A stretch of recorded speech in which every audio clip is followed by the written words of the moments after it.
My name is Kelly Dougherty. I served for 8 years in the Colorado Army National Guard. I was enlisted as a medic and later deployed twice, once to the Balkans and once to Iraq as military police. When my unit, the 220th Military Police Company from the Colorado Army National Guard, got orders to deploy to Iraq, I was actually serving in a headquarters detachment as a medic and was involuntarily transferred to the military police company to be deployed to first Kuwait and then later to Iraq as a military police sergeant. We arrived in Kuwait on February 22nd of 2003 before the invasion started, and went into Iraq late March of 2003 and stayed there until February of 2004. During the time that I was in Iraq, our unit did primarily 2 different missions. One was convoy escort and the other was patrols. And one of the main things that we were tasked with was to escort convoys of KBR, or Kellogg Brown and Root, which is a major US contractor that the military is employing in Iraq to do a variety of different jobs. And we escorted their vehicles from fuel tankers, flatbed trucks, trailer trucks, from Kuwait, bases on Kuwait, to various military bases in Iraq that were going from base to base to bring fuel and supplies to the different bases. We initially were patrolling in southern Iraq, south of Talil Air Base, which is where we were stationed, which is by the city of Nasiriyah. And we had several months in the summer of 2003 where that was our main patrol area. But then later in the summer, late August or early September in 2003, our patrol route changed and became much more just doing patrols and not doing as many convoy escorts north of where we were. And when we started moving more towards that mission, one of the things we started seeing a lot more of were problems with the KBR trucks, that they would break down a lot, they would get in accidents a lot. And so one of our main jobs as military police was to secure the vehicles from the Iraqi civilians so that they wouldn't loot them. And for us as military police, you know, we're told when we get into Iraq and when we're getting on these convoy missions that these trucks, they're a US asset, they're something that needs to be protected with force, deadly force if necessary, because it's a strategic asset to our military presence in the country. So when these vehicles would break down, initially when we would escort the convoys in southern Iraq and they would break down, a lot of times it was not a very populated area. It was pretty remote and sparse. So we would let the drivers try to fix the vehicles if they could.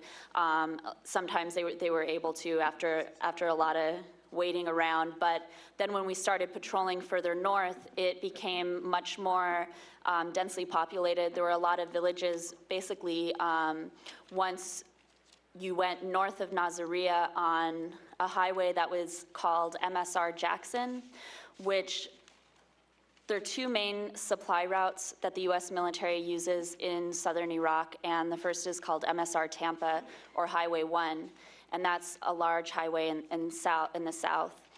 But as you go north, many convoys were rerouted to MSR Jackson, which is much smaller. It's a 2-lane road that goes through a lot of villages, a lot of cities, pretty much all the way up to Diwania, which is south of Baghdad, was where all of these convoys would drive on MSR Jackson, and where we were tasked to patrol and to guard the convoys if they would break down or get stuck in the mud or have a traffic accident. And what we did repeatedly, and it got to be pretty much on a daily basis when we were on patrols in that sector, when a KBR truck would break down, the standard procedure for the convoy is that you don't stop the convoy because it has to keep going. There are a lot of people and vehicles around. If a whole convoy stops, you know, this could be dozens of semi-trucks all driving slowly in a row, and when you stop, it creates a huge traffic problem and also makes a target out of everyone in those vehicles that are stopped. So when the truck would break down, a driver would jump out, get into another vehicle and go, and then leave the vehicle there, and we would get called out to guard it. And of course, these were populated areas, and there were a lot of Iraqi civilians who were living in abject poverty, who would come and try to get things off of the vehicles and loot them, whether it was for the cargo that was on the vehicles. A lot of time they were fuel tankers, or the tires, or the doors, or pretty much strip the entire vehicles and use whatever they could, even if it was just scrap metal, to use or to sell. So we would go there to guard the vehicles. A lot of times we would get into physical altercations, and the escalation would rise between us and the civilians. It was definitely one of those experiences where you just feel apprehension every day going out, because you know you're probably going to have to get into a crowd control situation that day, and you're just kind of waiting for that time when someone in the crowd fires an AK-47 or something like that, because we knew that many Iraqis were armed, and we're just kind of anticipating that to happen. Luckily, in our instance, that had never happened with me or my team.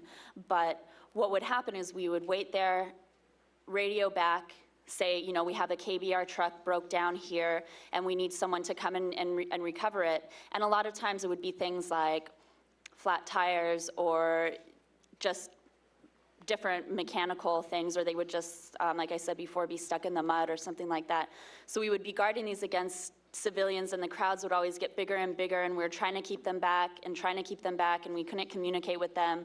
And then eventually what would happen is we would get a call back on the radio saying, well, they can't get anyone to come out and recover the vehicle, so just leave it. And so we were getting these two very conflicting set of orders. One, this vehicle is a US asset, it's worth protecting, even if it means killing someone else to keep them away from it. And then B, yeah, well, all that stuff we just told you, never mind, just leave the vehicle, continue with your mission. And that was a pretty much daily occurrence. Some of the weeks that we were patrolling, specifically in the fall and winter of 2003 and into 2004, where we were abandoning vehicles by KBR contractors on a daily basis. And it was very frustrating for us because we knew the drill, we knew what would happen, we knew we would get called out, have to guard these vehicles, keep the civilians back, and then would just leave them. And many times before we left the vehicles, we would be ordered to destroy them so that the Iraqis couldn't use them or couldn't drive them or couldn't use the stuff that was on them.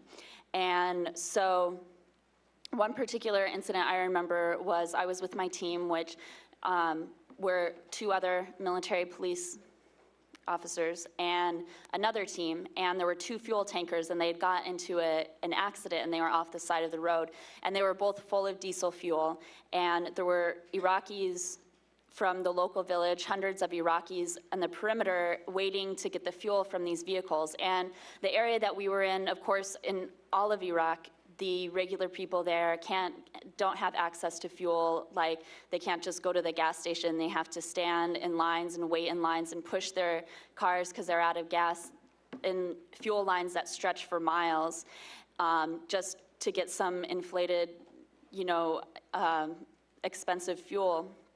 So here we were with two huge fuel tankers, and at this time, we'd been issued what we call less than lethal ammunition. These are things like rubber bullets and concussion grenades and beanbag shots for the shotgun. So we were there doing crowd control, keeping people back from these fuel tankers. Escalations were the tension was really rising because we're all feeling very nervous because we were so outnumbered, and people kept trying to come forward, and then the other team, their gunner was firing pretty frequently and pretty indiscriminately with the beanbag shots with the shotgun into the crowd, which it sprays out all these little shot pellets. And I mean, I've never been shot with one, but from the reaction of the Iraqis getting shot with them, I assume that it hurt a lot. And also firing concussion grenades into the crowd to cause the people to disperse. And they're Iraqis of all ages. I mean, they're all men, but there are boys there too, and old men. And when we got issued the ammunition, we had to sign these statements saying that we understood that it was to be used in a similar situation as deadly force, because that it could kill someone if it was a young person or if it hit someone in the face or things like that. So there was this possibility of death, but it became to be pretty indiscriminate and pretty frequently that people in the unit would use this less than lethal ammunition during crowd control. So we were, and those were our orders. We have to keep these people back. And then after a few hours of that, we were told, okay, no one's gonna come and get them, so destroy the vehicles, which basically, and this happened on more than one occasion, but this specific instance was light the fuel in the tankers on fire so that enough of it burns, so that it just burns away and so the Iraqis can't use it. Fire grenades into the engine blocks of the vehicles to destroy them, to make them unable to be driven anymore. And so here we were burning fuel in front of Iraqi civilians who had to wait for lines miles long just to get a little bit of fuel for their stove or for their vehicles. And it really brought home, on that instance and other instances, to me, the complete irony and absurdity of our presence in Iraq, and how, I was getting letters from people saying, we're so proud of you, thank you for what you're doing over there. And then at the same time, I'm looking at people at these Iraqi people who I can't even look in the eye, because I feel so absurd and so ashamed that we're in their country, risking our lives, putting their lives at jeopardy to basically guarantee a profit for Kellogg, Brown and Root, because the profit that these vehicles, even though it represented livelihood and great wealth to the people of Iraq, and to any, these vehicles, they would $80,000 to $100,000 for one of these tankers full of fuel. That's a lot of money, and for the corporation, they just saw that as, maybe worth life, but in the end, not even worth recovering that scrap of metal. So we were putting our lives on the line and risking violence towards the Iraqi people to protect hunks of metal, and then just destroying them at the end of the day. And this happened so many times, and we were all frustrated, but at the same time, we felt like, what can we do? This is what we're being ordered to do. And it really was wearing on everyone's nerves, because another time we were guarding a trailer truck that had got stuck in the side of the road, and there were all these Iraqis on the other side of the road. We kept telling them, stay on the other side, stay on the other side. They kept trying to come across. Not my squad leader, but another squad leader in my platoon was getting really stressed out about it, and he said, and he was getting so frustrated that the Iraqis wouldn't stay over there, and he said, Sergeant Dougherty, the next person that tries to cross this road, I want you to shoot them.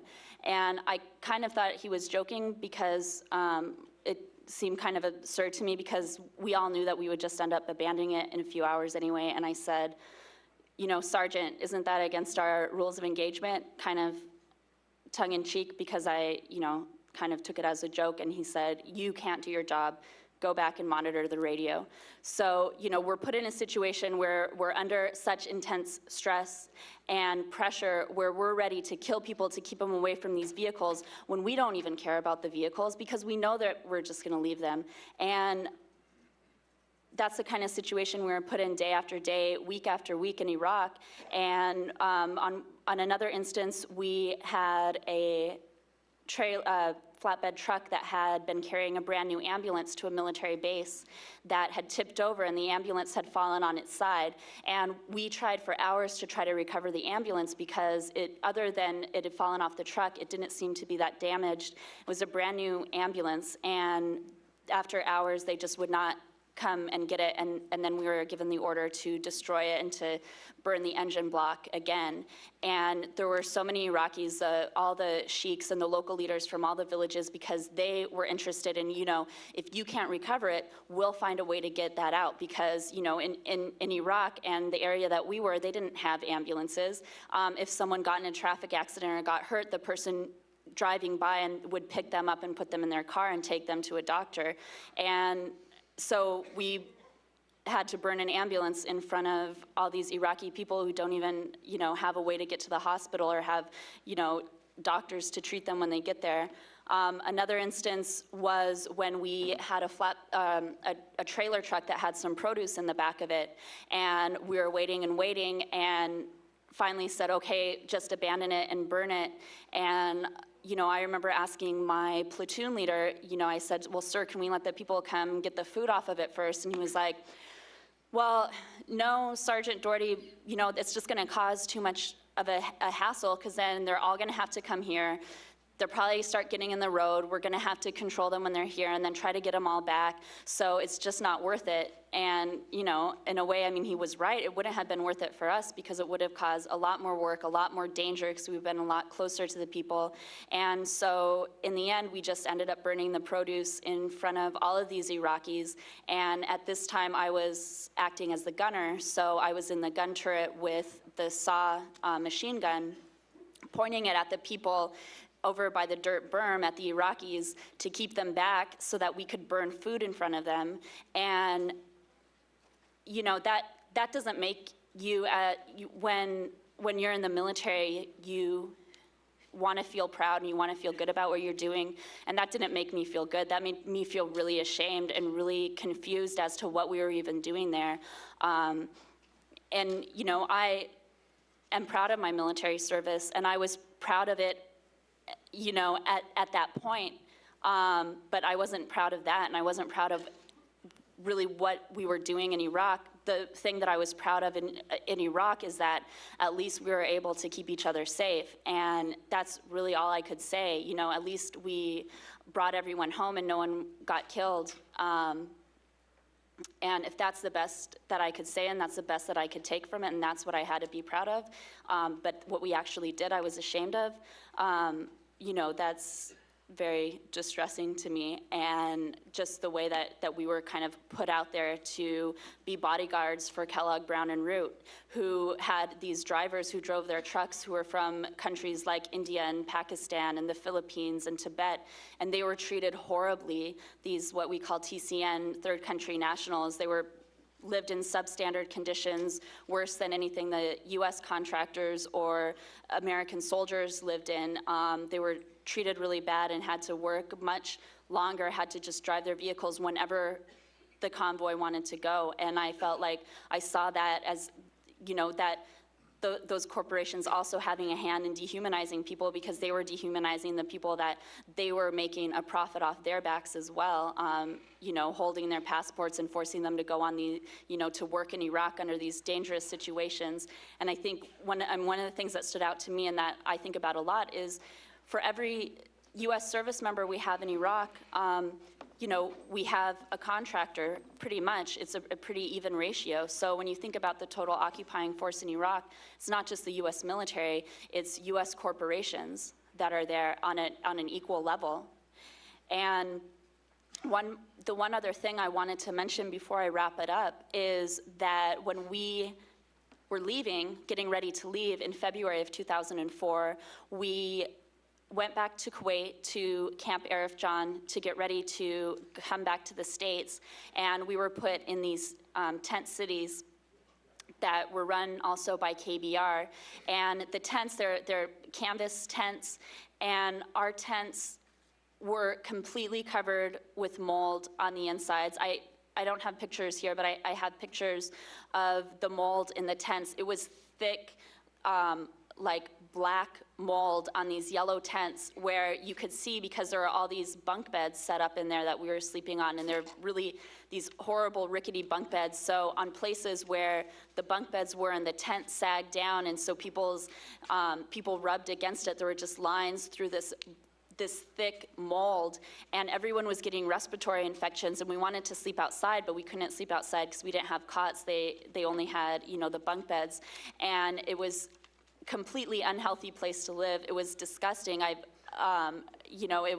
It was this smell that never comes out of your clothes, and now all of this stuff that I have, that I had coming back from Iraq, it all smells like this mold, and this is what they were providing us, was this living condition where we couldn't even, be in the place where we're supposed to live without getting sick because it was so bad. And, that was just, it was just like, suck it up, that's what it is. That's what you're gonna have to deal with. And we had to live in those tents for a couple weeks. And I guess it was just very disappointing to see how so much of what's going on in Iraq is really being driven by a profit motive.